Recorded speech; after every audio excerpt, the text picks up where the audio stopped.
Vote హక్కుకి సంబంధించి supreme court కీలక వ్యాఖ్యలు చేసింది. ఓటర్ జాబితాలో కొనసాగే హక్కు ఓటర్కి ఉంటుందని వ్యాఖ్యానించింది. ఎన్నికలు నిర్వహించాలనే ఒత్తిడితో ఆ ప్రక్రియను వక్రీకరించకూడదని హితవు చెప్పింది.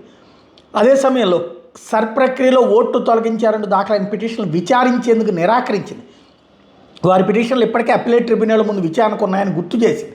సరైన ప్రక్రియ లేకుండా ఎన్నికల సంఘం ఏకపక్షంగా పేర్లను తొలగిస్తోందని, ఈ తొలగింపుల మీద దాఖలైన పిటిషన్లు సకాలంలో విచారించడం లేదని పిటిషనర్లు ఆరోపించారు. పిటిషనర్లు ఇప్పటికే ట్రిబ్యునల్ ఆశ్రయించడంతో ప్రస్తుత అభిప్రాయాలు అర్థం లేనివని సుప్రీంకోర్టు వ్యాఖ్యానించింది. ఈ పిటిషన్లను విచారించేందుకు కలకత్తా హైకోర్టు ప్రధాన న్యాయమూర్తి ఆదేశాల మేరకు 19 ట్రిబ్యునల్ ఏర్పాటయ్యాయి. ఇప్పుడు విచారించాల్సిన అప్పీళ్ల సంఖ్య 30 నుంచి 34 లక్షల వరకు ఉందని ఈసీ తరపు న్యాయవాది కోర్టుకు చెప్పారు.